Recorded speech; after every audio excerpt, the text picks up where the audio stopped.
Thank you, Bay. Yeah, thank you so much, everyone, for having me. And yeah, I'm the sudden substitute. Lots of logistical issues in the background. And fortunately, this is another area that I teach on a lot. So hopefully it'll be nice and clear and useful to you all. But just want to acknowledge that you were expecting some other nun.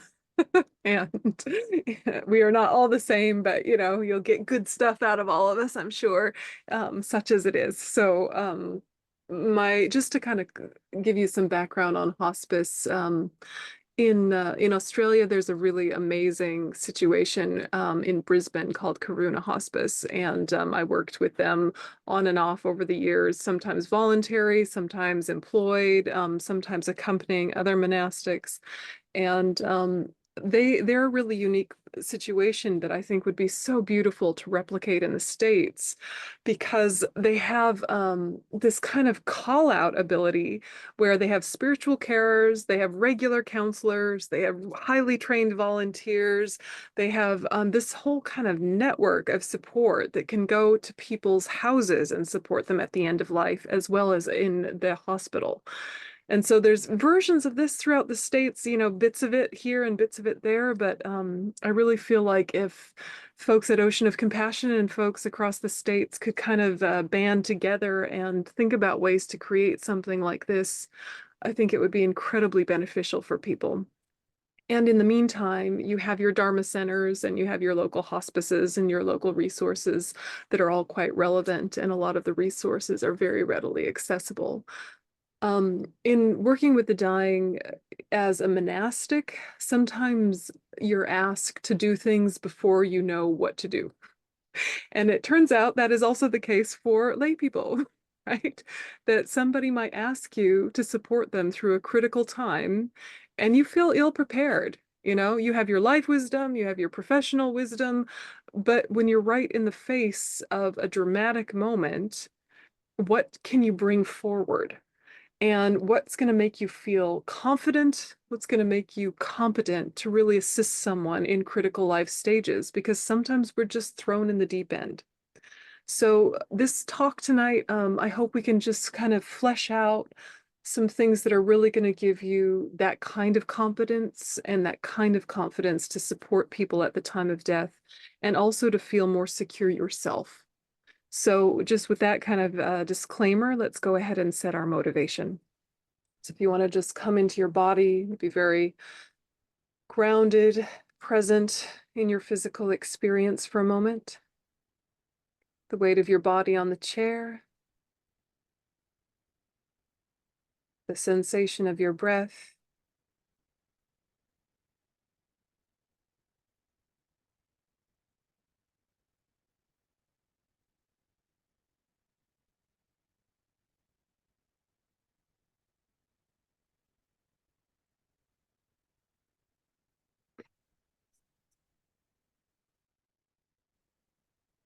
And then let's take a minute and reconnect with the four immeasurable thoughts. And so start with love and think, may all sentient beings have happiness and the causes of happiness.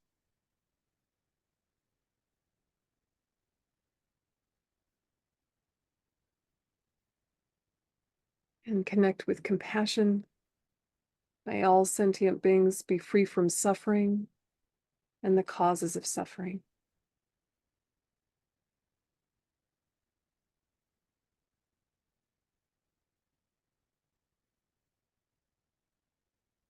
And connect with joy. May all sentient beings never be separated from the happiness that is free from suffering.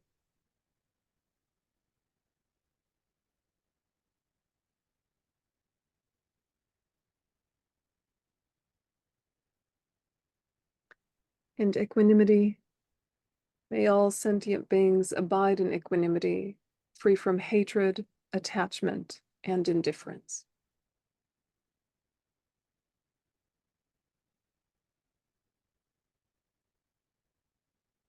And so may our spiritual care with the dying, our spiritual care with the living, our life in general, be imbued with these four immeasurable thoughts.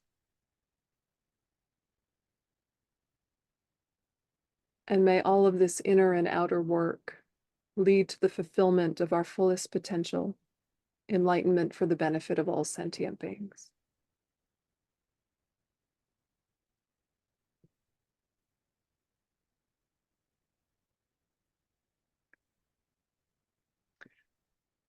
Okay. So tonight I want to make sure there's plenty of time for question and discussion. I just want to share with you the general frame, but we can be really flexible and really conversational in a workshop kind of style. So the general frame, I think, is to talk from the perspective of working with death and loss for your own life, for your own relationship to these topics, for yourself, and working with death and loss as it relates to other people, caring for other people, and supporting other people. So if we can hear the content from both of those lenses, how do I apply this to myself? How do I apply this when supporting others? It's the same content, but there's a different angle when you're relating it personally or professionally or relationally. And so when we talk about death and loss in the Buddhist tradition, it can be relatively easy to bring up with other Buddhists because it's a topic that we already talk about in Buddhism for a lot of different reasons. And sometimes then when we're talking with secular people or people of other faith traditions, there can be a little bit of a jarringness if we go in guns blazing, ready to talk about death, and this is the first time they've ever spoken about it. They can be a little jolted. Like, oh, are we just going to talk about it? Oh, okay, okay. And the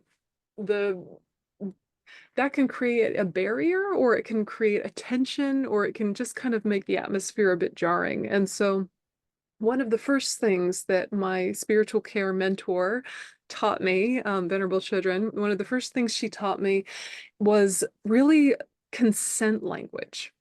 So when you're going to the bedside of someone, or you're going to the house of someone, or into a conversation with someone, and you know it's going to contain contents around death and loss and difficult things, nevertheless, it's good to ask permission. Can we speak freely? Is it okay with you if we speak freely?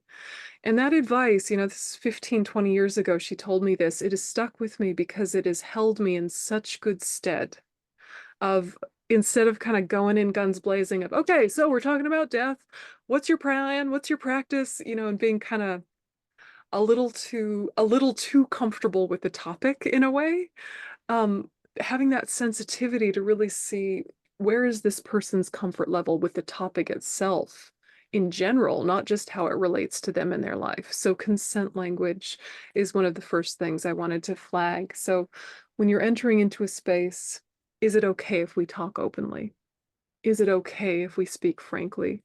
Are there any areas that you want us to kind of not address right away?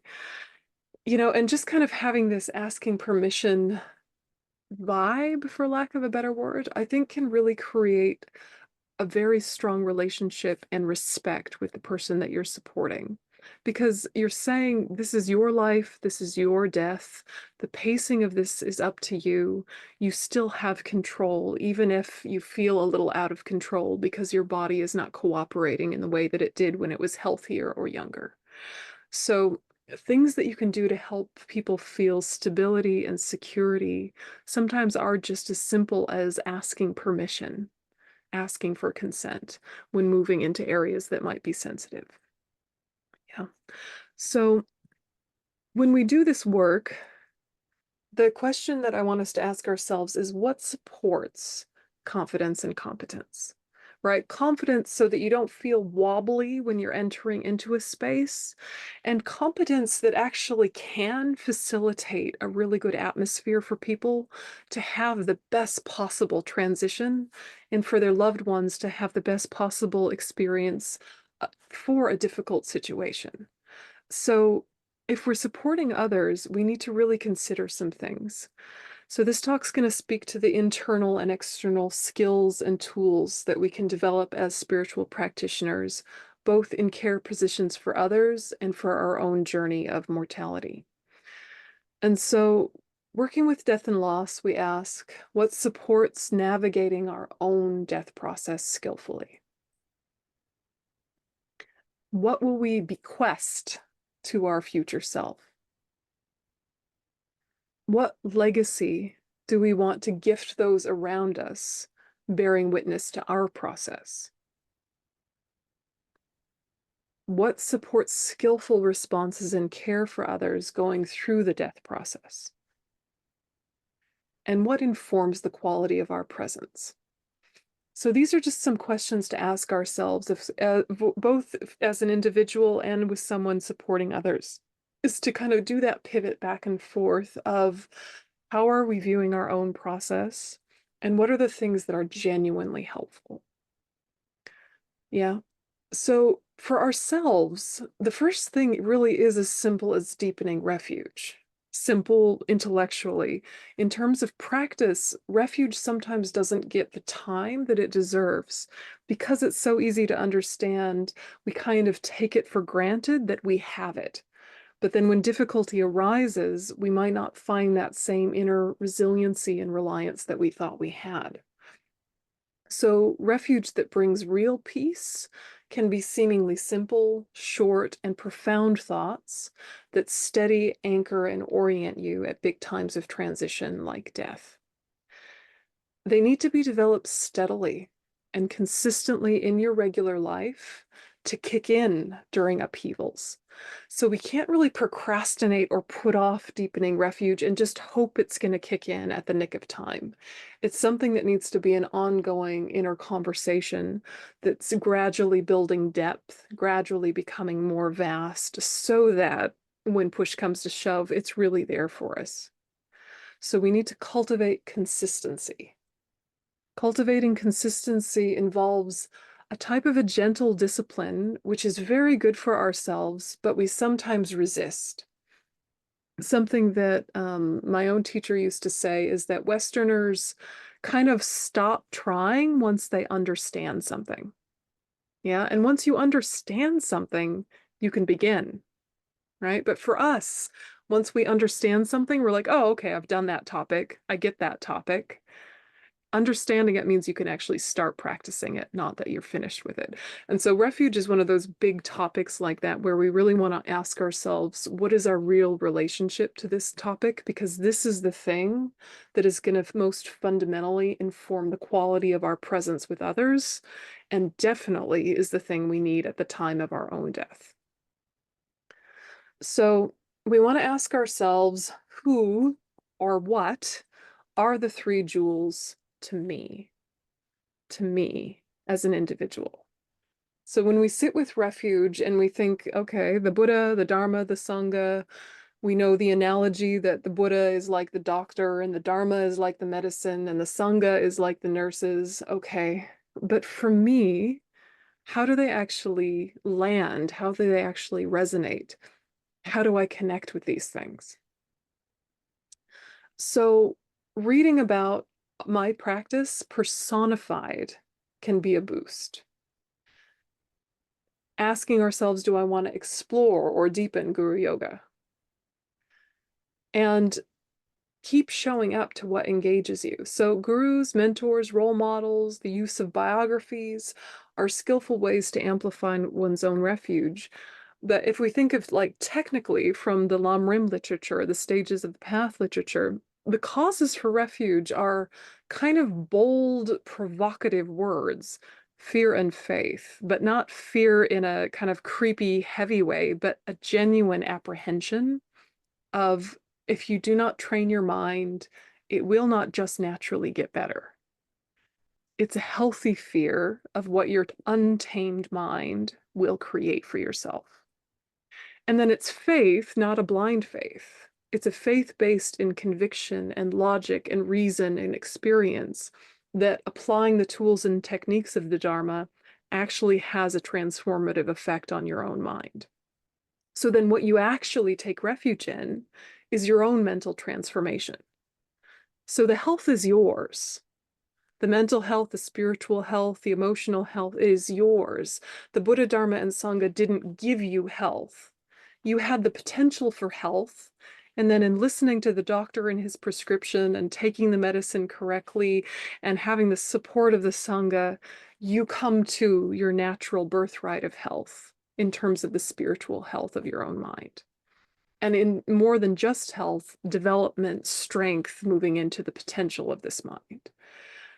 So when we think about, quote, fear and faith, we really want to think about how are we in a difficult situation? Because death might be a difficult situation.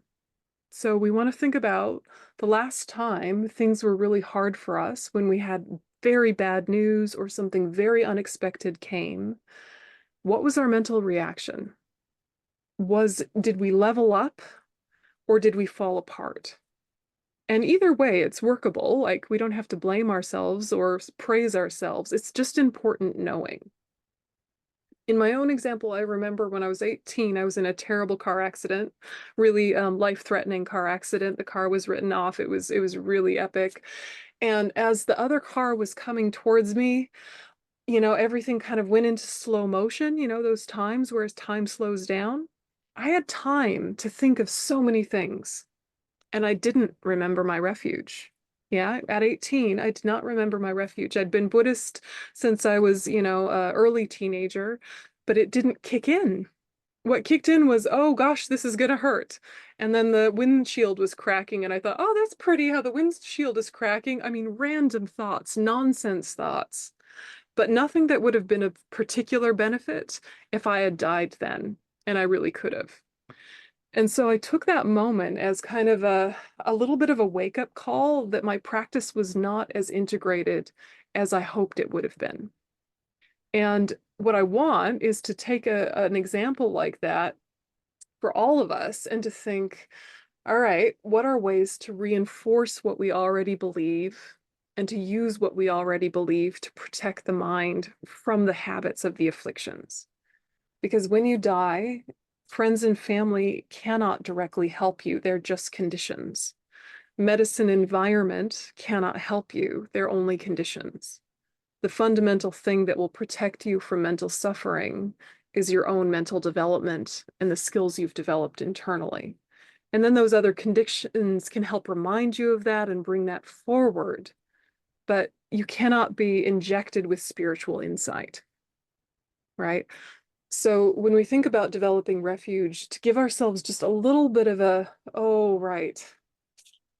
Sometimes when everything falls apart, I don't react well. I actually do need to reinforce my spiritual refuge. Do you know this feeling? Like, how did you react the last time you got bad news? Did you become peaceful, steady, and focused? Or did you become chaotic and, kind of dissolve into a puddle of despair or anger? It's very human to fall into the latter. It's very human. It's very normal. And also, that's not the mind we want to bring to the time of death, because it will ripen negative seeds and our future life will not be as conducive to the spiritual path. If you don't believe in future lives, if you don't believe in karma, still to think, like, what is the impact I want to have on the people who are accompanying me at my death? What is the impact I want to have on the nurses and the doctors who are looking after me? What's the impact I want to have on my friends and family who visit me? Do I want them to be sad and worried or impatient and annoyed? Or what's the impact? How can I have a death that is inspiring to them without, like, putting on a brave face falsely or becoming contrived in some way?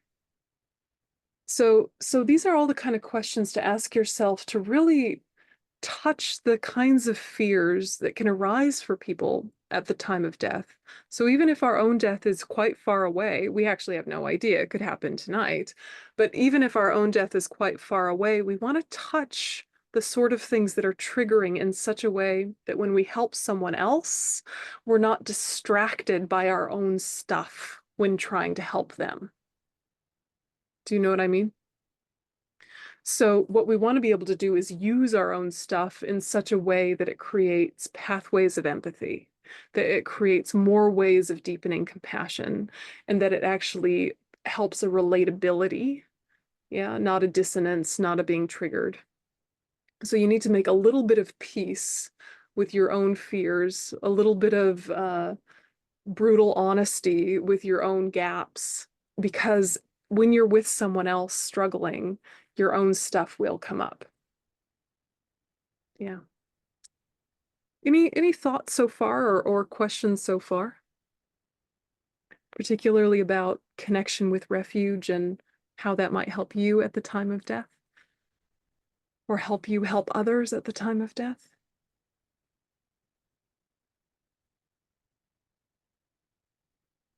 I've overly sobered you. Now you're overly sobered. Sorry. Sorry. Yeah, it's a healthy dose of, oh yeah, right. I'm not quite as steady internally as I'd like to be. Okay, cringe. Okay, what do I need to do? What do I need to do? Basically, it boils down to coming back to your priorities. If you were to die tonight, what time would feel wasted yesterday? Yeah. What did you do yesterday that you wish you wouldn't have done if tonight was your last night? So if you're on your deathbed, you're not going to think, I wish I had gossiped more about politics, right? That's not going to be one of your regrets. You won't think, gosh, I wish I listened to more aggravating news programs and got myself more stirred up more often. I wish I'd done that more. You're not going to think that to yourself, right? You're going to think, I wish I told the people I love that I love them more often, more deeply, more directly. I wish that I showed that love more often with more warmth and intention. Those are the kind of regrets that we'll have. We're not going to have regrets about, like, I didn't finish that series on Netflix. Yeah.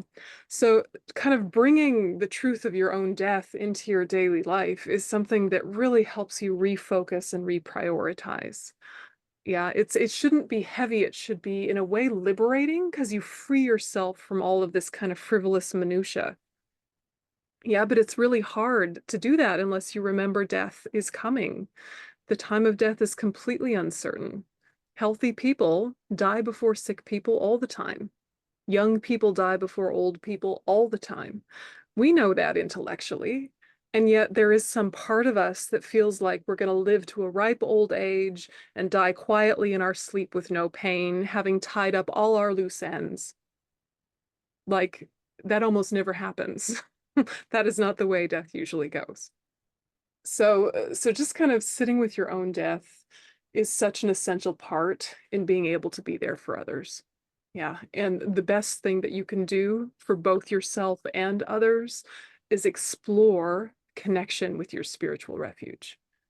It doesn't have to be a Buddhist spiritual refuge. It can be one orienting word, like love. One orienting word, like peace. May I have peace, may I give peace. Yeah, may I have compassion for others, may I receive compassion from others. One orienting word. It could be a phrase that your grandmother told you when you were a child. It could be a poem you loved as a teenager. It doesn't have to be Buddhist. It doesn't have to be formal, but something that is a touchstone for you, where as soon as you say it to yourself, you kind of realign. And so that's a deep inner conversation all of us need to have. But if you're good at doing it, then you're also good at eliciting it from other people, because other people need refuge too. They don't need Buddhist refuge. We don't need to be missionaries. We're not going to proselytize and be creepy, right? But what we want to do is to be able to be present for folks in such a way that we can really hear what are their touchstones. Yeah, because for other people, it might be something like nature, and you keep hearing their stories about nature bring them peace. And so you're not going to say, oh, remember Buddha, Dharma, and Sangha. No, that's not skillful. That works for you. That's not for them. You would explore more. What is it about nature that brings you peace? Is it awareness of the interdependence of things? Is it the recognition of the beauty of things? And you're talking to them about the things that bring them that deep peace. Do you know what I mean? So the more you can figure out those ways into your own refuge, the easier it will be to elicit it in others and to really connect to the things that are going to be enriching for them and bring them peace at the time of death. One thing that Lama Zopa Rinpoche said, this was at Amitabha Hospice in Auckland in New Zealand. I asked him, I said, Rinpoche, what do you say to people who have no belief system whatsoever? What are the things you can say to folks to really help them have the best possible future if they have no particular worldview or frame? They might not even really understand science. Like they're just kind of like ethical atheists-ish, or kind of like passively agnostic, but they may have never considered the why of things. There's lots of folks like that who are good, kind folks. They just haven't had those big conversations. The conditions of their life haven't facilitated that. What do you say to them? And Rinpoche said such a sweet thing. It was so sweet, and it seemed overly simplistic. But the more I think about it and the more I digest it, the more I feel the profundity. And what he said was, tell them to rejoice. Tell them to rejoice in the good that they've done in this life. And also tell them about how the people in their life will be happy. So remind them of the new puppy in their life, or remind them of the way they were a wonderful mother. But basically, he was indicating that they need to rejoice that they lived a good life, and also they need to be able to let go. So remind them of the things in the people in their life, how they'll be okay. Yeah. Your children will be okay because this and this good thing is happening. Not that they'll forget you, not that they didn't need you, but they'll be okay without you. They learned these things from you. They have these things going well for them. Isn't it wonderful that they just got a new house? Isn't it wonderful that they just paid off their mortgage? Isn't it wonderful that they are taking a trip to Europe? Isn't it wonderful? Isn't it wonderful? This rejoicing practice, it's not the Buddhist form of rejoicing in its kind of purest form. It's much more kind of secularized. But when Lama Zopa said that, I could feel the whole room relax, because we can do that. We can remind people of the good in their life. We can do that. We can talk about the relationships that they've had, the good work that they've done, the positive things that were their priorities. Like, I love the way you always thought about your neighbors whenever there was a natural disaster. I love that about you. That's such a gift that you brought to the neighborhood. Things like that. Huge. And bringing that up into their mind waters their positive karmic seeds and very much facilitates what they need for a positive rebirth. You don't have to signpost it that way. You don't have to like draw an underline under it and say, this is what we're doing now, right? You don't have to tell them the Buddhist background of your own agenda. Just talk to them about the things they can rejoice in. So that's something to kind of consider a little bit for those folks in your life that might not have a belief system. So I guess the summary of this is, keep showing up to what engages you when you're thinking about your own refuge. Yeah, when you're developing your own refuge, when you read about your own practice personified, it can be a boost. So teachers, gurus, mentors, role models, biographies, these help a lot.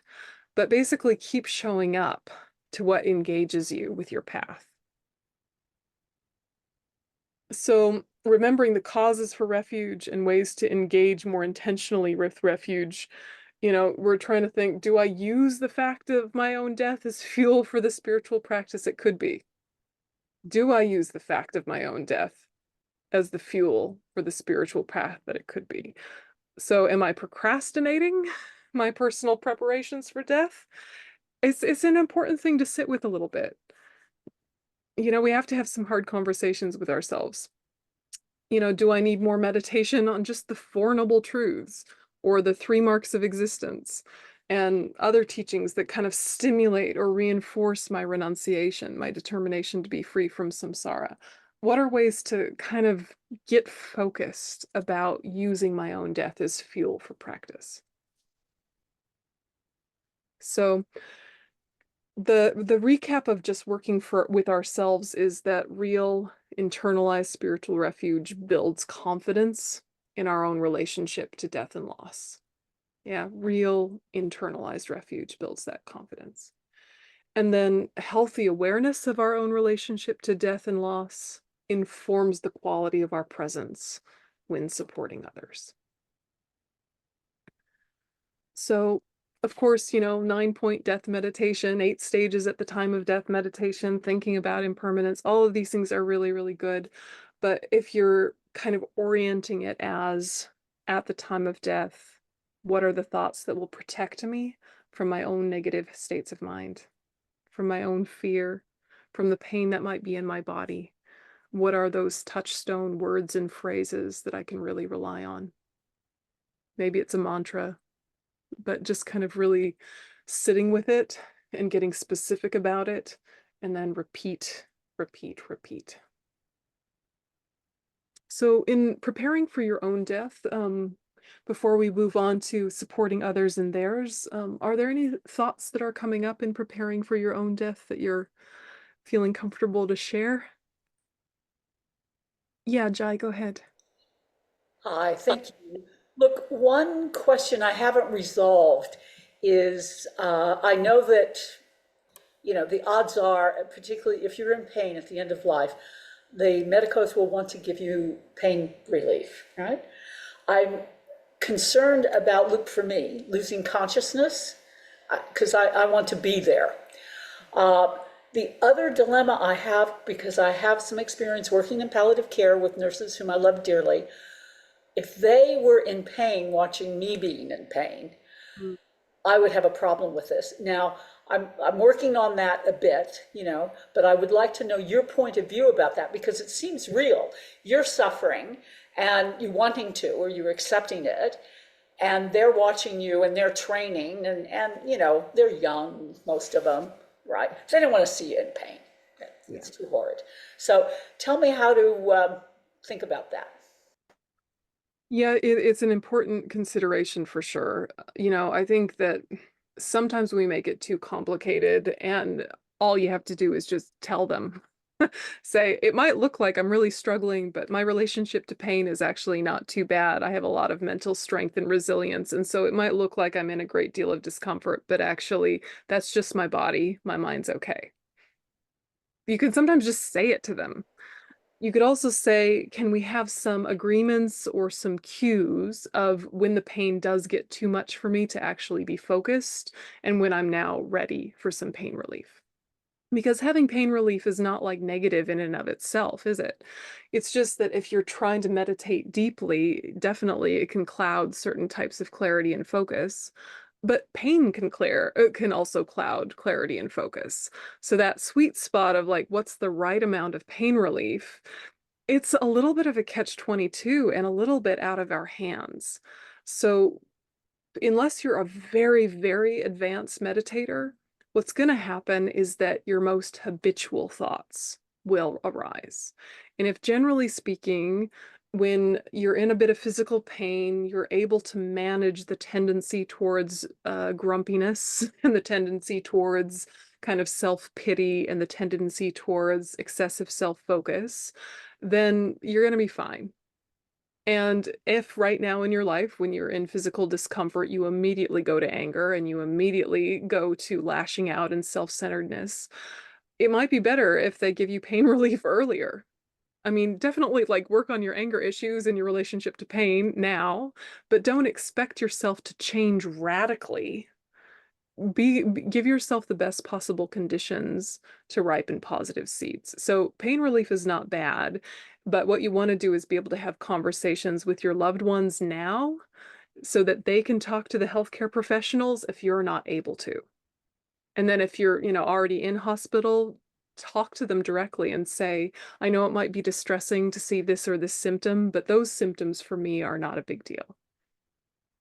And just be really open and transparent. And, I'm a weirdo Buddhist. I got my old world view. Just leave me alone.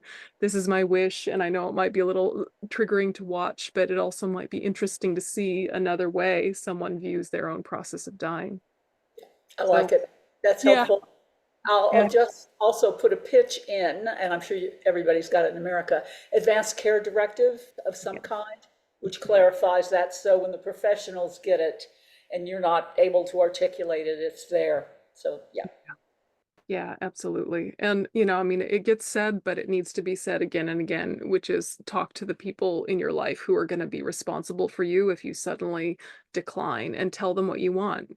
It's not necessarily a comfortable conversation, but try to have it while everyone is still well enough to talk freely. And if they won't, make sure it's written down and clearly accessible. There was there was years and years of my life where I would write down, here's what I want to happen if I have a sudden illness, or if I die suddenly, or if I'm unable to speak for myself and go into a decline. And I would email it to my poor parents like every 3 to 5 years. And they'd be like, oh my God, this child, But actually, after about like 15, 20 years of this, now they will talk about their own. So it was like my dogged bloody mindedness, like not letting go of the conversation, but like also not trying to overdo it, just gently reminding them every 3 to 5 years that I have wishes for my time of death. Would you like to share yours? And them being like, no, no, it's fine, it's fine. Eventually I wore them down and now they'll talk about it. And I'm like, okay, yes to cremation. Yes, we have something written down now. Yes to cremation. Okay, next. What do you want me to do with this? What do you want me to do with that? While everyone is healthy, that can be actually quite a beautiful conversation. And really asking them those questions of what is your relationship to pain with no judgment whatsoever. Let's just be strategic. Do you want pain relief early and often, or do you want us to wait until you really, really are struggling in a way that is just obvious, and really have those conversations because everyone's relationship to physical pain is different. And everyone's kind of opinions about if they want to be resuscitated or not are different. Of course, as Buddhists, we don't believe in proactive euthanasia that intentionally takes the life. That's something that we don't think is a great idea as Buddhists, but we're not going to judge anyone else who thinks that's a good idea because they want to do that because they want to end suffering. Of course, they want to end suffering. That's completely natural. It's just from a Buddhist perspective, we don't think that ends suffering. We think it just pauses it and then creates more suffering in the future. But that's our belief system. We don't need to put that on anyone else, you know. It's tricky. Yeah, and telling people what we believe doesn't necessarily convince them. So, skillful means, especially around these areas, is really important. But it's also important to be able to say to family members that you might be responsible for what you're willing to do and what you're not willing to do, and to tell them early and often, this is what I'm willing to do, this is what I'm not willing to do. For example, one of my parents would like euthanasia. I'm not going to participate. That's their own journey. I will do lots of prayers for them. I will come and be with them. I will love them to bits, but I'm not going to participate in any part of that process. It's their life, but I'm not going to participate in their death. You know what I mean? Of course I do. Yeah, I totally understand. Let me just, if I can, I'd like to tell you my favorite palliative care anecdote. Yeah. I would ask everybody to sort of get the conversation going after an appropriate time. So, what do you think happens after you die? And my favorite response was, well, I'm not sure if there's a heaven or hell, but it doesn't matter. I've got friends in both places. I found that very inspiring. That is true, I think. Yeah, the cup was definitely all the way full. Absolutely. Absolutely. And and that's the thing also about the Buddhist worldview is that none of these states within samsara are permanent. So even if the death goes terribly and they're full of pain and they're full of fear and they're full of anger and they do ripen negative seeds and they do have the worst possible rebirth, actually in the bardo, there's things we can do to help gently shift that by being powerful conditions for them. And also, even if they go to the lowest kind of realms, eventually they'll finish that karma and bounce out again. And from beginningless time until now, we've been circling all through various realms, and eventually all of us will become enlightened. So we don't want that to make us complacent, but it can kind of take the pressure off of like, I'm their only hope, in that really tight way. Yeah, because eventually everyone will be fine. Yeah, eventually. So then, okay. So specifically supporting those actively dying. So when we're working with others, again, what supports confidence and competence in caring for someone actively dying? So it does help to have a plan. Of course, refuge, of course, a clear motivation, but to have a plan for, okay, for this person in this context, what is going to bring out the best in them? Have a plan before you get there, and then be ready to let go of the plan. Yeah. So you want your plan, but you want to be ready to let go of the plan. So read the room. One example of this is sometimes my Tripa College community members will ask me to come to the home of one of their loved ones dying, and I won't know what their relationship to Buddhism is. So I will bring my whole like kit bag of Dharma accoutrement and then wind up just saying Om Mani Padme Hum. And I've come with like a stupa and I've come with this sutra and these texts and these images. I got the whole thing. I got Mani pills. And then I get there and I see actually, that will be quite triggering for these people who are just escaping some fundamentalist evangelical situation and are deeply scarred. And those kind of iconography might really trigger these folks. And it's not just about the person dying, it's about the people in their atmosphere and what they're going to bring to that dying person. And the atmosphere is a huge thing. So we want to be aware of how can we be the best possible condition for the dying person. And that includes reading the room and being like, "Ooh, we got a troubled family member over there. What do they need to also soothe and bring down the level of intensity in the room? Because this dying person is very sensitive and they're going to be aware of that. So what are ways I can kind of facilitate the family in such a way that they are collaborating to bring a peaceful atmosphere to this space? You do your best and then you let go. But so, again and again, you have your plan and you think, I'm probably going to do this prayer that is very accessible. I'm probably going to do these mantras, which we can chant in a beautiful way and that moves people's hearts. Maybe I'll have this poem that's a bit secular that we could all read together, because whenever you can get group participation going, it's going to be better. And you get into the space and then you read the room and you might have to adjust your plan completely. So it's that flexibility that's able to be very organized and letting go. Yeah, organized but ready to let it go and pivot and shift and just to really see, okay, in this place, in this time, what does care look like?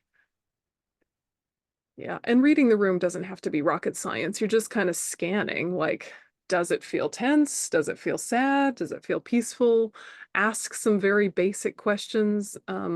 Another thing my spiritual care mentor would tell me is, start with a cup of tea or a drink of some kind, cup of coffee or something, and just kind of like assess the scene.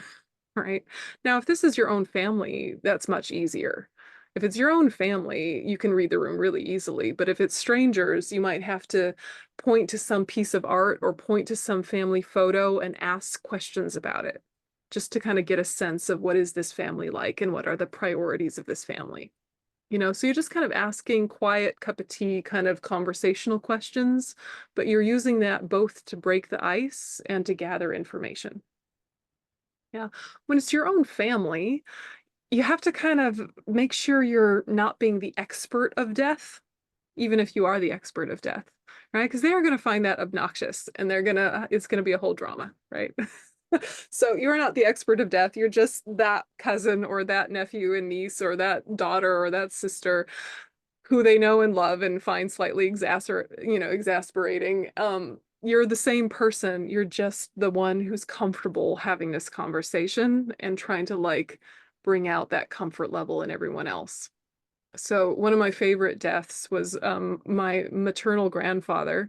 When he was dying, we had a party in his room at the nursing home, and my mother and my father and my grandmother and I took turns doing things from our own perspective because we knew he was an easygoing kind of guy who would just like to hear the sound of our voices. So I did the medicine Buddha puja and told him I loved him. And then my father did like the Masonic prayers, the Mason handbooks. I don't know, Masons. They have some cool prayers anyway, whatever. My mother played Dean Martin and Frank Sinatra playlists, right? My grandma told stories and like talked about the pets. And we just sort of took turns doing our thing. But we were really appreciating each other and the diversity of how love looked. And I could sort of feel my grandfather relaxing and relaxing. And then the final thing was my mom leaned over and she said, "Oh, Dad, we'll look after your cat. Don't worry." Then he died. It was like he was just making sure that piece was done. And it was so blissful in the room. It was just beautiful. And we all just sat in silence, loving him. Yeah. It was such a beautiful death. Doesn't always go that way, right? I have many bad stories, but are they bad in the long term? Who can say? But those kind of beautiful family things where you're genuinely respecting what each person has to offer and letting yourself just be fluid and fill the spaces that are needed to be filled, but also not punching your way into places where you're not welcome, because so much about caring for the dying person is atmosphere. Yeah. So read the room, have a plan, be ready to let go of the plan. And then just kind of asking before you even get there, what might inhibit my ability to support the dying person? So family dynamics might. So just kind of think of them before you get into the fray. Even if you're just parked in the car outside the house, take a minute before you go in and just kind of consider what you know of the dynamic and what is the best approach given your wisdom so far. Then we also want to be aware of spiritual bypassing. So as people who practice some sort of spiritual tradition, particularly Buddhism, we know the ways in which we could think about hardships. We know the ways in which we could transform the mind. And sometimes that means that we pretend we're already there when in fact we're in our own grief and we need to acknowledge that grief before we can transform it into anything. So, imagine again sitting in the car outside the house before you go in, just being very real with how are you feeling? Are you feeling anxious? Are you feeling sad? Are you irritable? Was traffic stressful? Just be really real with where you are before you try and transform anything or apply any of the teachings. You have to have that very bold honesty with yourself. So whether you're in a professional setting or in a personal setting, it's a really good practice to make sure you check in with yourself before you go into the room. And to do even just some simple breathing meditation, just a few mantras. If you're going in with someone else to do something to tune in together, like say some mantras together or talk about your plan of action together of you'll take lead on that and I'll take lead on this, and just ground. Sometimes when we park the car, we just bolt and get out. It can be so helpful to just give yourself a few beats to just get yourself recalibrated, or, go to the bathroom for a second and just like splash some water on your face, wash your hands slowly in a somatic way, a bilateral stimulation way, something that's very grounding, but just like give yourself the opportunity to reconnect to your path. And first, check in with where you are is really, really important.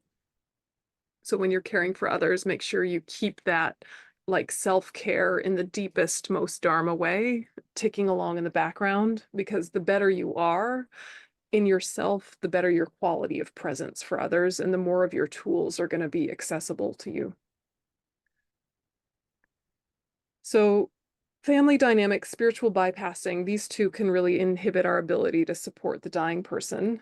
Um, Inhospitable physical environments. This is something to just kind of consider, which you may or may not have any control over. So some hospitals are very jangly, very busy, have a lot of chemical smells. There's a lot of busyness and bustling. And these inhospitable physical environments, they might not affect you too much, but they might affect the dying person, they might affect the family members. So having just a little bit of confidence in the space that notices, and you're allowed to crack a window, or you're allowed to like add a blanket or take off a blanket, or to ask questions about the environment, to feel a little bit confident to make things a little bit better in a common sense way. It can actually be a great relief to the whole experience for everyone. If it's just been way too hot, but everyone's scared to say it, you could say, is it hot here? Should we turn the thermostat down? Is there a reason? Is it something about their health, or is it just someone forgot to turn it down? Sometimes stating the obvious is a great relief to the situation. So the inhospitable physical environment can be something that you don't have tons of control over, but you can have some sometimes. Um, with hospitals, it can be as simple as, does it help to have the door open or does it help to have the door closed? Does it help to be shifting the chair the visitors are in to a different angle? It seems so simple, but sometimes we go into a space and feel like this is how it is and we have no control. And just angling the chair more towards the person makes all the difference. Or scooching it a little ways back to give them some energetic space immediately releases some tension. So just kind of being aware of environment and space can be really helpful.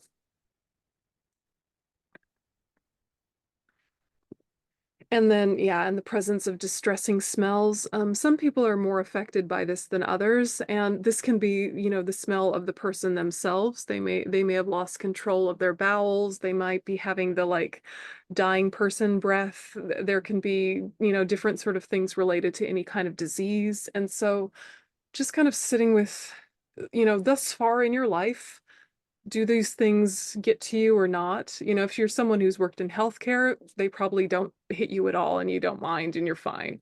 Or if you had like kids or something who like pooped on you and barfed on you, you're like over it, you don't care. But for some folks, like some sorts of disease smells, sickness person smells can be really distressing. And so don't make life harder for yourself. Just, get a little bit of essential oil and tap it under your nostrils. Just do what you can to be in the best possible position to support others. So if there's struggles that you can minimize by just quick little strategies, do that and be organized to do that because it might really impact the quality of your presence. Do you know what I mean? So there's things that are, yes, side projects you work on in your practice in your life about patience, about managing hardships, but then when you're actually on the spot helping someone, you're not trying to build tons of new skill sets. You're trying to engage the ones you already have. So really give yourself the best chance to do your best work. So, questions so far? Thoughts so far? Yeah, Jai? Just one comment. The other thing that I wasn't prepared for, and I don't know if you've had it, was what's called the death rattle. Yeah, Yeah. yeah. So that's Take something a to bigger be, breath. because I was kind of like, whoa. Yeah. Yeah, yeah, it's a thing. It's a real thing. Of course, some deaths go quite quickly, but those ones where they're in that like in and out of a comatose state and their breath really changes. Yeah, there is really that death rattle, and it can be quite confronting if you're not prepared for it. Yeah. Um, Another thing that we used to always remind each other of at the nunnery, there was someone who passed away at the Dharma Center when I was living there, and right at the Dharma Center in a retreat hut, and then this became something that we would tell each other quite often, which is death is not an emergency.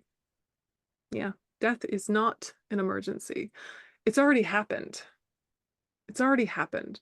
So if you bring a frenetic energy into that space and immediately start calling this and this and this and this and causing that flurry of activity, sometimes you can really miss out on a very sacred, beautiful peace that happens naturally when someone passes. So, you hear the flat line or you notice the breath stop or the heart, whatever. It's like allow the peace. Don't necessarily rush to activity. Of course, if there's like someone in the snack bar, call them in and say, it's happened, come on in. But something about navigating that illusion of urgency. Yeah, death is not an emergency. It's already happened. So how can we create the best possible space? Because of course that person is still in the room, usually for a bit. Yeah, it's just their body is no longer functioning. So their consciousness is now, in the center, the heart center here is probably ready to leave the body or has already left the body, depending on the type of illness and the type of practitioner. And so knowing that at that stage, actually, it's very nice for the dying person because their physical pain is gone. They're in a really blissful space, all of the pressure of the disease or the aging or whatever, like finally, ah, their fundamental consciousness is manifest. So they're actually doing fine. And if in that stage, when especially as they enter into the bardo, you can be doing the sorts of prayers and practices and conversations that will be a positive influence on them. Because there is the belief that once they're in the bardo, the intermediate state, that they have a subtle level of clairvoyance and they can really hear your thoughts. So think well of them, speak well of them, remind them of the things that uplift them, and let yourself be sad, but try to not like indulge in the deepest pits of despair right away. Try and kind of like, feel your feels, but also know that this isn't actually the worst part of all of this. Yeah, later you're going to really miss them. Later there's going to be a lot to process and unpack, but right now it's so sacred. It's so beautiful. Allow that to touch you and really see how can you continue to be there for that person as they go into this sometimes quite distracting bardo experience, and keep reminding them of their path. So, use your own best instincts with that. And of course, people have all sorts of different reactions once the actual physical death happens. But, if you can kind of get rid of that illusion of urgency and allow yourself to just stay and be, that can be really powerful. Yeah. Oh, thoughts? Yeah, Dana.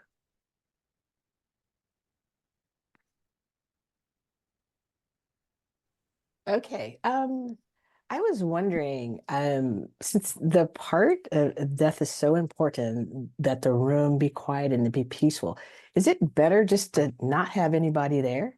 I think about my family and their everybody's very dramatic, and I'm just wondering, is it just to figure everybody out and You know, not be there at all? it's a good point, and it's so case by case because of course, for some folks, the cacophony and the chaos has its own comfort.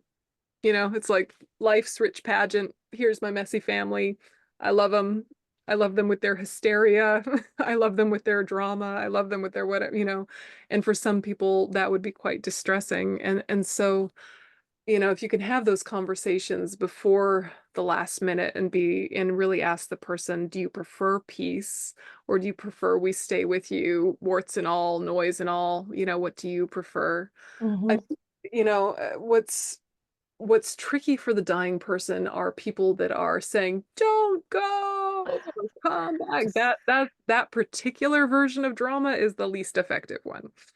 If it's just, "I love you so much," and and you're sobbing and there's grief, for some people that's not particularly distressing. It's just like what they're used to in their family dynamics, and it's not that distressing.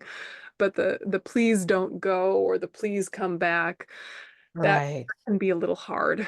Um, and so if you're the caregiver, if you can kind of comfort that chaos person, Hmm. and really talk to them and see what they need. Maybe they just need a sandwich, maybe they need a cup of tea or a cup of coffee or something, a quick walk, pet a dog, whatever's going to kind of help them ground. Hmm. And with all of this, it's like we really don't have control of all of the conditions. The main condition we have control of is our own mind, and our own mind still we're not in total control of. So you just kind of do your best and let go, and do your best and let go. I guess the other good news is that, during the intermediate state, there's these mini deaths every 7 days where a new seed can be ripened for their rebirth. So even if the initial death was a bit chaotic and whatever seeds were ripened were not particularly useful, there are still opportunities up to 49 days. It really depends on the person and their rebirth, and it's hard for us to predict.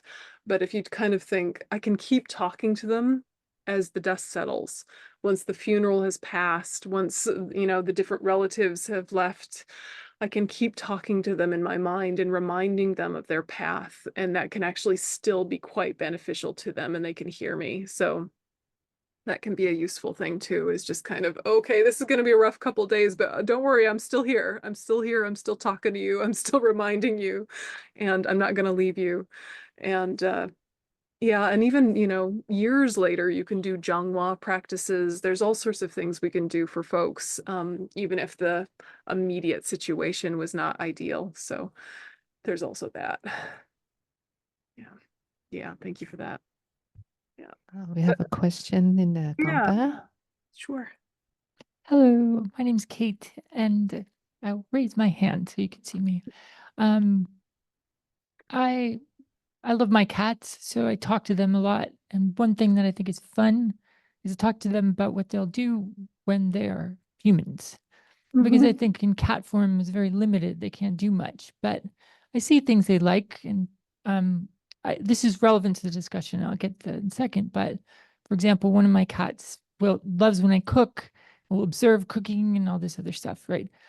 And they get kind of joyful if I say, "Oh, you're going to be a chef, and you're going to help a lot of beings be happy by feeding them." And just his little cat eyes looking up, like, "Ooh, that's very exciting."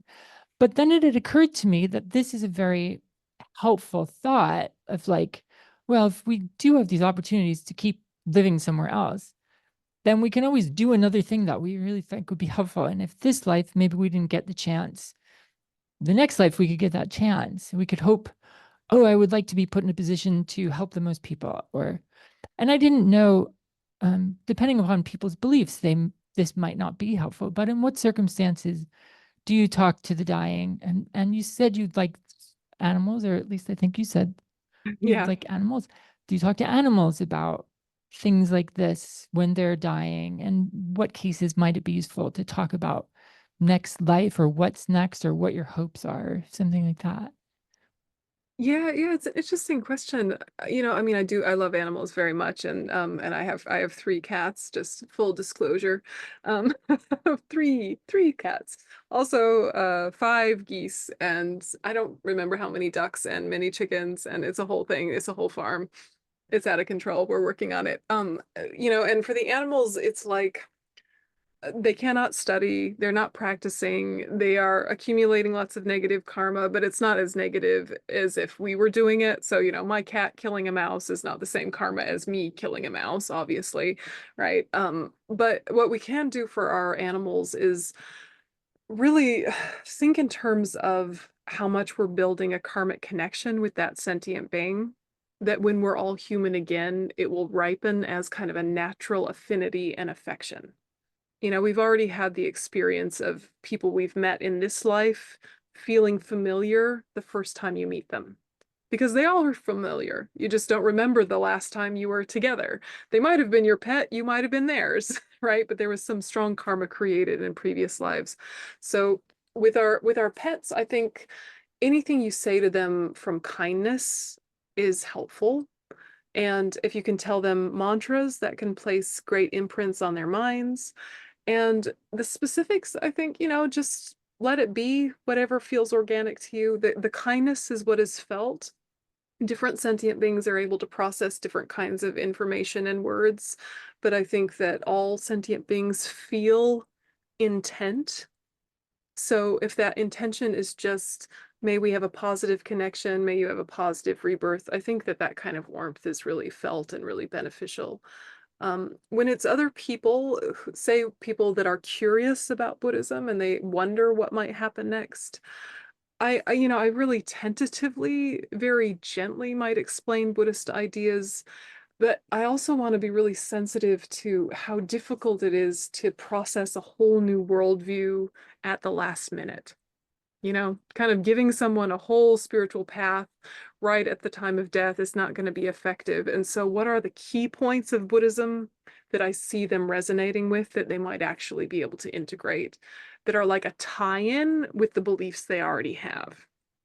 So, you might talk to them about purer forms of love, freer from attachment. You might talk about purer forms of compassion that aren't just empathy or aren't pity or sympathy. You might help them kind of like level up the things they already love and believe in, and just kind of read what seems to be landing. So if they're very interested in karma, talk to them about karma. But if you start talking about it and their eyes glaze over or they look distressed, then you pivot. So a lot is about reading the room, and you don't have to be clairvoyant or magical or have amazing intuition. You just kind of look at, is their body getting tenser? Right? Are their eyes darting more? You know, just classic body language reading, and just kind of notice, oh, there's some discomfort here. And you don't even have to be accurate in your assessment, because you can always ask questions. You say, what does that idea feel like to you when I say it? When I explain to you about working for the welfare of all sentient beings, or when I explain to you about developing your mind's potential, what impact does that have on your mind?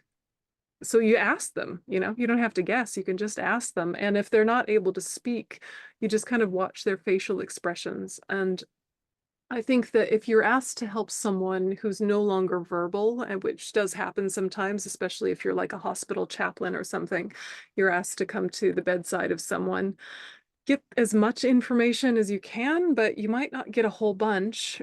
Most people respond to song and music. So singing mantras to them, really chanting, but that kind of thing can be very positive for them because of our association with music. So singing Om Mani Padme Hum or the Medicine Buddha mantra, if it seems appropriate, if it's not going to annoy their relatives, you know, that can be really, really positive imprints. So does that answer your question, or were you coming at it from a different angle?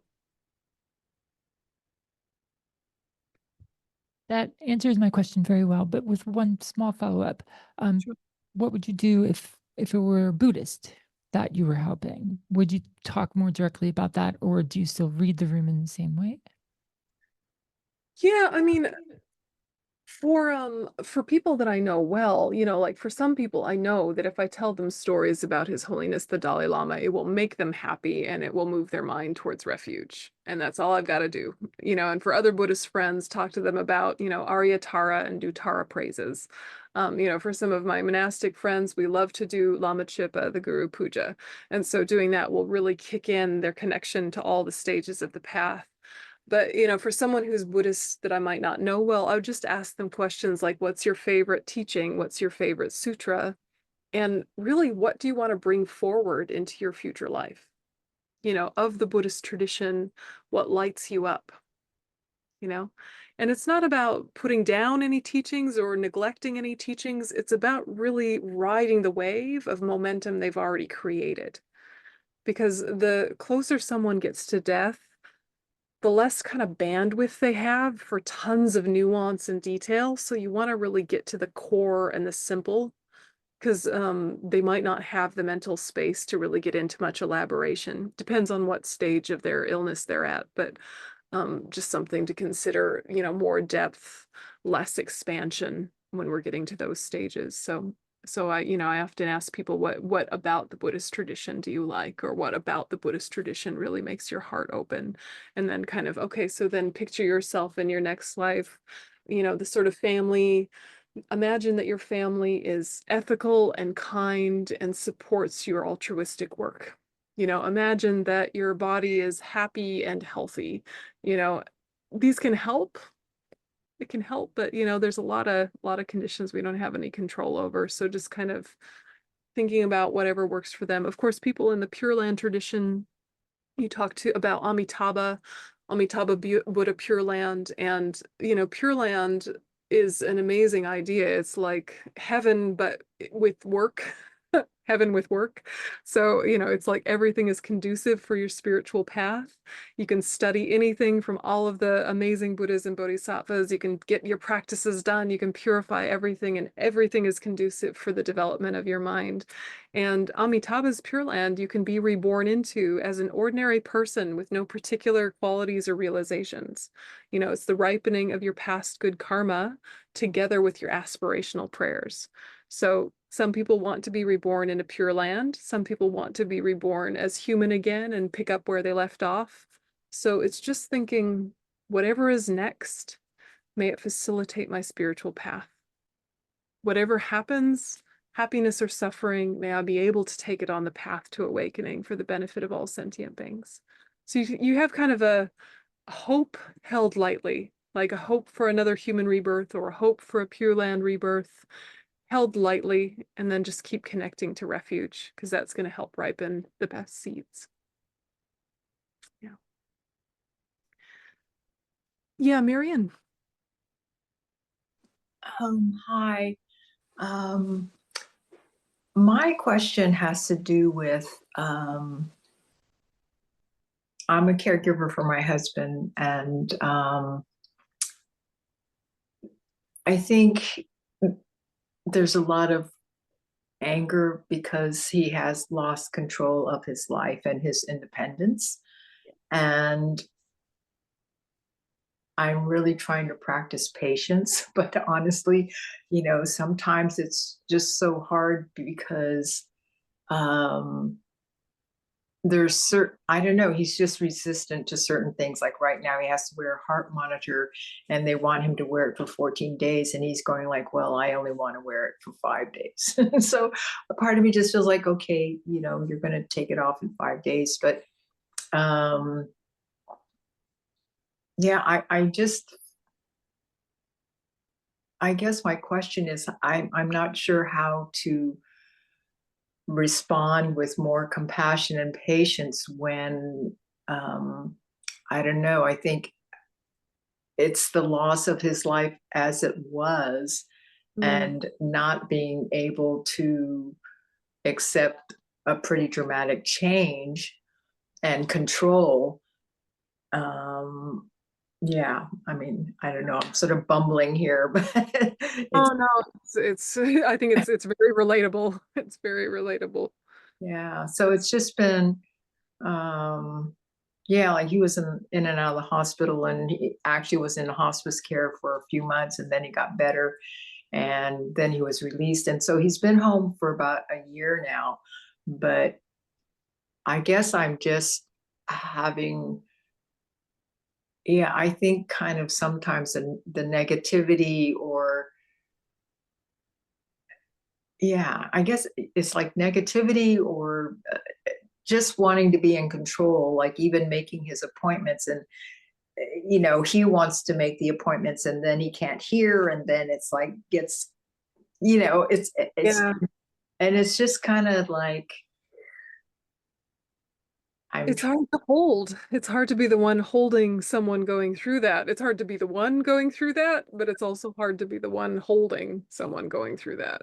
right. And then I think we also have complicated family dynamics, and so uh, I'm kind of the main person trying to hold a lot together.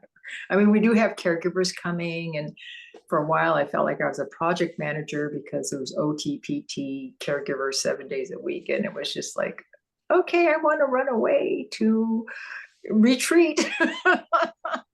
But I don't know, like any, I don't know, words of wisdom to, I mean, because I feel like it's me in my mind and how I'm responding.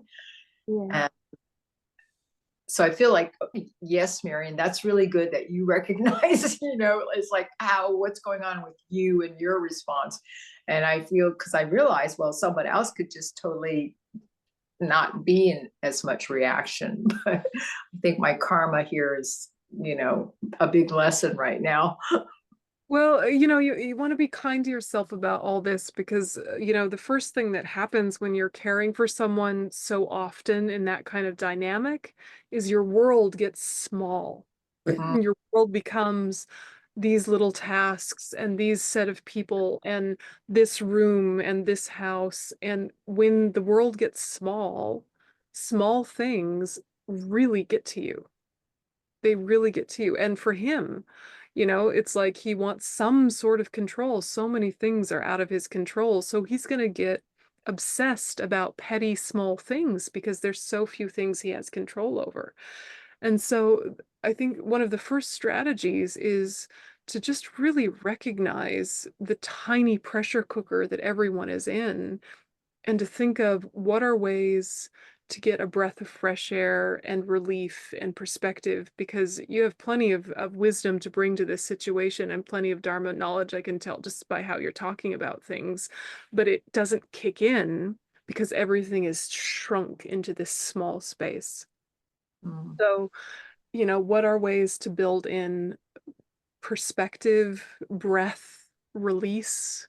You know, it's like, is there a day of the week where you can be off duty all day or half the day? Is there a Mhm. part of each day where you can just be looking at the sky? You know, something that widens your mind and reminds you of the big picture, because this is such a common thing that happens, is that you're just trapped in these details, these logistics, this person, this illness, and the shrunken world. Everything is tense. And then, you know, years later, you're like, why did I get so upset about that one thing? Why did he get so upset about that one thing? And in the moment, though, that is your whole world. In the moment, it's your whole world. So be kind to yourself that it feels that intense, these tiny little things. And you have tons of ways of, you know, reframing. It's just they can't kick in when everything is all squashed and imploded feeling. So Mhm. it's just, you know, first strategy is how to get some air in there psychologically, you know? Yeah, just the pause and the breath and being in nature. Yeah. And I think the other thing is now, well, this circumstance is triggering my sense of impermanence.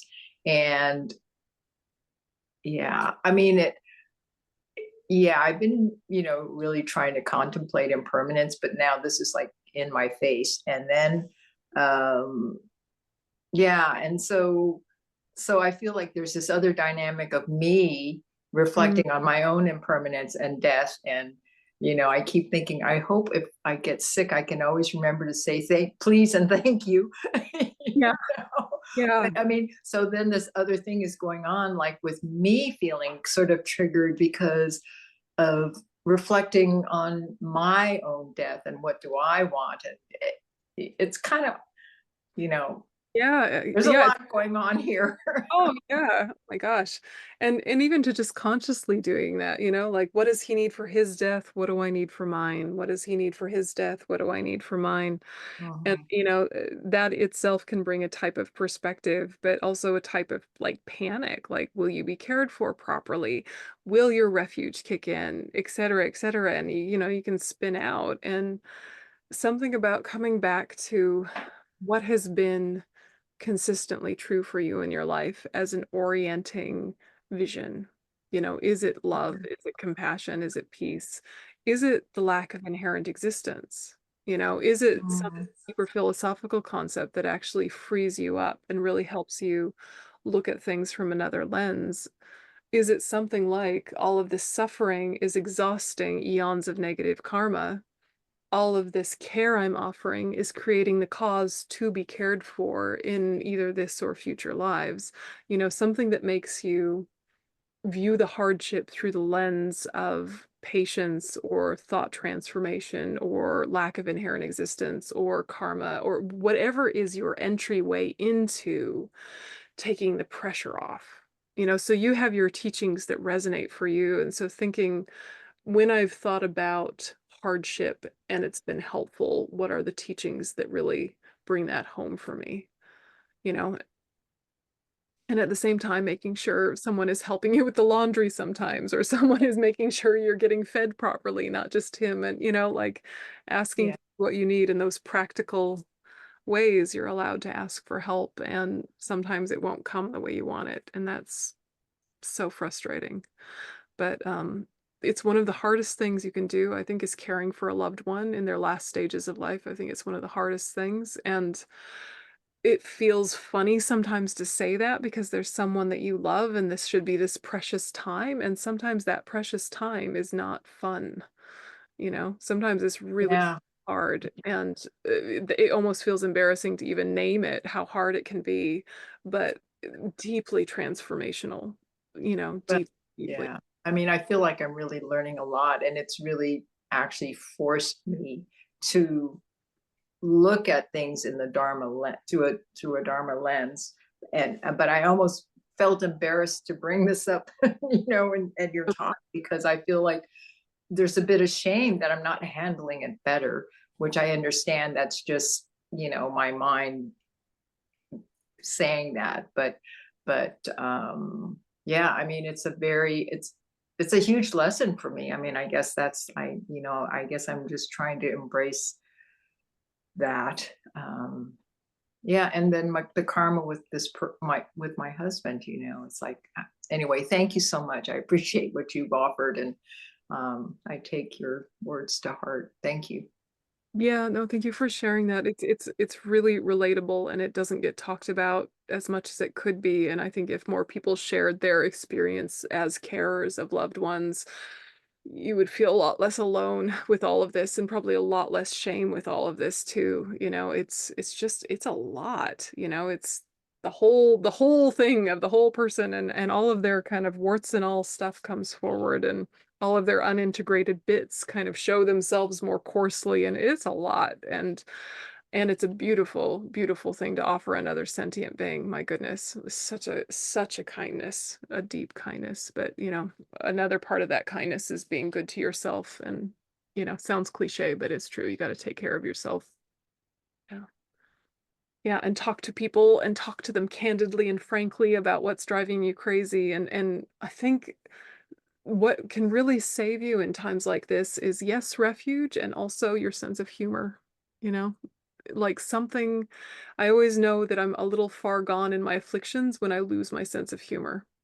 So if you can kind of like see where the absurd is and hopefully even bring him into the laugh and the laugh of just the absurdity of the human condition and how funny things can wind up being and humor might save you too. Refuge and humor. Yeah, it's just my own 2 cents. And when you're looking after folks, there's this very important skill of deep listening for the person in front of you, right? Deep, deep listening. And I think that we underestimate how powerful it is to listen from the perspective of compassion without any agenda or plan, just a genuine, compassionate listening. And if we can really remember what compassion is, it's the wish for others to be free from suffering. So you're bearing witness to the potential for freedom at the same time as bearing witness to the fact of suffering, both. And when we get tired and when we get depleted, we're usually just focusing on the suffering and trying to manage and change and fix and want it to end and all these things. And it's completely debilitating and exhausting after a while and you get burnt out. And if part of you can be bearing witness to the suffering, genuinely see the suffering at the same time as remembering they are not their suffering. Yeah, they have Buddha nature. They have the potential for freedom from suffering. And that freedom from suffering might not occur in this particular body, in this particular life. But what they're going through now is part of their journey towards awakening. And much of their suffering right now is finishing old karma. And the best that I can kind of give them conditions to be less reactive than they would be with other people or other circumstances, I'm really facilitating their path. It might seem boring and logistical, but you change in their socks every day. Someone else might change them once a week, but clean socks make a difference, whatever example. But these simple things actually do add quality of life and help them process their pain just a little bit better, which means it's finishing without creating tons more. So deep listening from the place of compassion, it's so important, and not feeling like you need to have answers or solutions, but that deep, deep listening that sees suffering and potential for freedom simultaneously. So healing, and it's respectful as well. Because sometimes the sick person feels like now they are only their sickness, and it can really be quite disempowering and a little bit humiliating, and you lose some dignity and all of these things. So if you're also holding in your mind, not even saying it necessarily, but just holding that knowledge that they are more than this. In fact, they aren't this at all. This is just the ripening of karma. It is not them. It really can bring a lot of relief to folks. So that deeply respectful, kind of compassionate, deep listening. And, you know, and to address the pain of both the body and the mind, it doesn't mean you need to fix it, but even just naming it, because some days they won't be able to hear you when their body is really hurting. And some days they rally and their body's actually much better than it had been for weeks. And so kind of that flexibility. And so our job, the best we can, is to facilitate connection to their inner resources, whether we call it refuge or something else. But if we can call them back home to their deepest self, yeah, call them back home to their deepest priorities of love and compassion in whatever ways are relevant to that relationship, that can be such a gift for folks. And ritual, when appropriate, you know, giving a place to focus the emotion and energy and body into like spiritual, purposeful tasks of mourning and commemoration. You can do this in collaboration with the person themselves. You know, one classic technique is like purpose projects. So if someone has a bit of energy left, getting them to tell their autobiography, just recording it with voice memo and transcribing it later, or getting them to read their favorite novels or stories for their grandchildren, and then their grandchildren can play it later. You know, thinking about what is the life advice that they want to pass on to their friends and family and documenting those. So purpose projects also can help break up the monotony of the day after day of a chronic illness, and also just deeply meaningful for folks. So purpose projects, if there's bandwidth and space for that, that can be such a gift for folks. So it doesn't have to be, strictly speaking, ritual, right? It can be different ways of eliciting wisdom from someone and reminding them that they still have something to offer. Can be really, really beneficial. And then if they're into it, prayers and pujas and, you know, whatever, if they're into it, that's great. But if not, those are the sort of things that can also help them after death and help you after their death and those kind of things. So ritual in a technical way or ritual in a way that's kind of organic to the situation in front of you, I think is also a great gift. So thank you all so much for your time. I hope that was useful, and I hope that you can continue to talk about these things, you know, amongst yourselves in the community and with your family members. There's some really good books that to follow up if anyone is interested. I can send these through to Bay and she can share them with you. But really excellent is this book, Dying with Confidence by Enyen Rinpoche. This talks a lot about Buddhist perspectives on helping others. And then for yourself as a Buddhist, Advice on Dying by His Holiness the Dalai Lama. That one is just absolutely fundamental. Advice on Dying by His Holiness. So of all of these, Dying with Confidence, very useful for how you are with others, and Advice on Dying by His Holiness. The rest of them, of course, are amazing, and I recommend them as well. So we'll just take a minute and dedicate that. So thinking all of the energy we put into these thoughts, listening and processing and delving deeply into difficult topics. May all of this go into the development of our potential, into our potential to become a Buddha for the benefit of all sentient beings. Jantu semcho rinpoche ma ke panam ke gyochi ke pan yamba me pa yang gone gondu pelwan sho. Okay. Thank you, everyone. A good night. Thank you so much. Thank you. Thank you, Bay. Thank you, Urs. Night. Thank you so much. Thanks, everyone. Thank you.